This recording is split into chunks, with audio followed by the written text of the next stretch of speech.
صحبت از پژمردن یک لاله و یک برگ نیست، از حریق کینه جنگل را بیابان میکنم. در حریم برکمرگ صد پرنده درد نیست، با سر بریده ما عید قربان میکنم. هیچ حیوانی به حیوانی نمیدارد روا، آنچه این نامردمان با نام قرآن میکنم.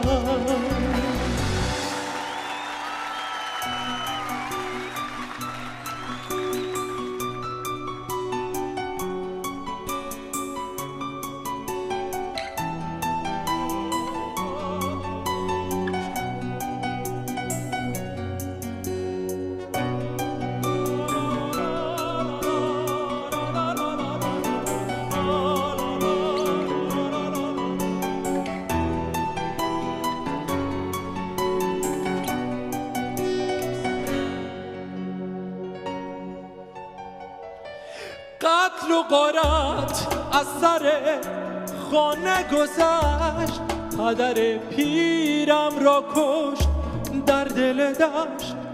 مادر از قصه و غم دیوانه شد، خواهر معصوم هم بی خانه گشت. بر زمین هر خون ناحق ریختن، جای لاله داس و پتک سر میزند. هر کجای این جهان پنهان شوی، دست خون آلودت از ته میکنم. صحبت از پژمردن یک لاله و یک برگ نیست، از حریق کینه جنگل را بیابان میکنم.